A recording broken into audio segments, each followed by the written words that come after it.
It seems almost a contradiction in terms to call a caravan sporty, but if any caravan warrants the term, then it's probably the current Sterling Eccles range. I mean, just take a look at it. There's that matte black hitch cover and the matte black gas locker lid, plus those super stylish graphics and the alloy wheels. Those graphics work particularly well on this 565 model. It's got fixed twin beds and weighs in at just shade over £19,000. It's a really interesting van as well. Before we move inside, however, it's worth pointing out a couple of things on the exterior. On the offside, you'll find all the services neatly relegated away from the awning. And here on the near side, you'll find a gas barbecue point and a 230 volt socket. Those aren't actually standard kit. They're part of the club pack that's fitted to this particular van, which is a special edition with Practical Caravans. It also comes with an alarm. One thing you won't find, however, is Alco ATC, because that's an optional extra.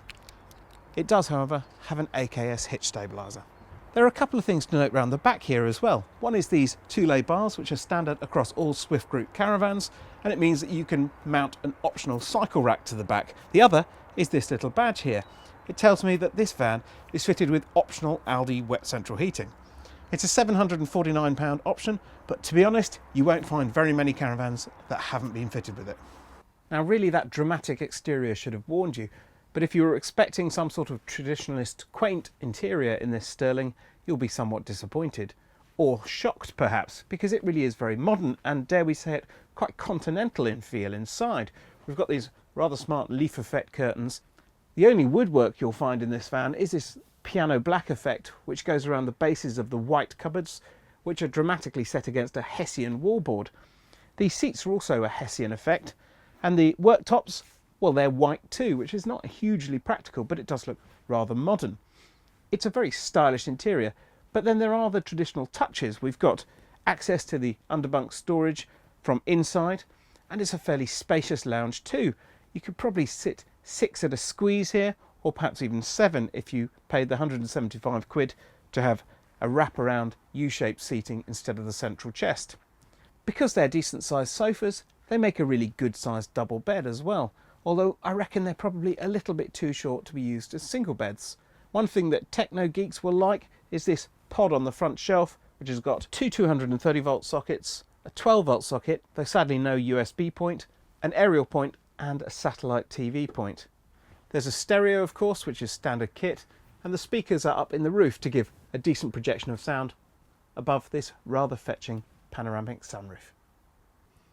Now, although the fixed twin berth layout was traditionally seen as a couple's layout, the idea being that you could have your own bed and you could get to the bathroom at night without disturbing each other, it also works very well as a family layout. So you can put your kids to bed in the back here and then make up the front double for yourselves. And a family caravan needs a good sized kitchen. It's not too bad. It's not perfect. The fridge could be bigger, and I have to say this is the smallest cutlery drawer I think I've ever seen. But there's a decent amount of worktop, along with a worktop extension flap and a top spec oven and grill with a dual fuel hob. There's storage in both these good sized cupboards and a standard microwave, which sensibly isn't sited directly over the hob. Plus there's a good sized sink for washing up. Sadly only one power socket. Now, if you're feeling rather short-changed on storage, don't worry. So on the near side of the van, there's a huge great cupboard down below and a whopping wardrobe above it. The only thing I will mention, however, is that above me we've only got a ceiling light. There's no omnivent or any kind of roof light, so for ventilation you're restricted to this kitchen window. That funky finish continues in the bedroom. I really like this wallboard and these rather nice headboards for the twin single beds. Now, finding a caravan that accommodates growing teenagers can be tricky, but these twin singles really do. The near side bunk is 6 feet and the offside is 6 feet 4. And of course you can shut your kids off from the rest of the van by pulling a screen across. The storage options in here are great.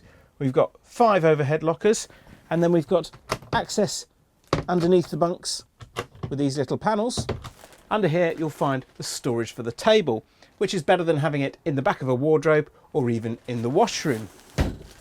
Each bunk gets their own little shelf and a reading light, and over here on the near side you'll find a TV mounting point plus all the sockets and aerial points. Squeezing in those long twin bunks does mean a bit of a compromise in the washroom, and space, particularly around the toilet area, is quite tight. That said, there's a good amount of changing space in the centre thanks to the small sink and the cupboard beneath. The shower cubicle is large and fully lined with moulded shelves. And there's an Aldi radiator in here if you've gone for the Aldi option, along with a frosted window. At a little under 1,500 kilos, or a fraction over if you go for Aldi heating, the weights for the Sterling Eccles 565 are pretty sensible. It's quite heftily priced though compared to some of its mid-range rivals, at a tiny bit over £19,000 with Truma heating and nearer 20k with Aldi. As with every Sterling range, the Eccles has a swift twin, in this case the Challenger. But while the Challenger is getting harder to justify against the well-priced and well-spec'd Sprite range, which looks pretty visually similar, the Sterling really does stand alone. The Eccles has a unique look. It's sharp on the outside and really fresh and bright on the inside.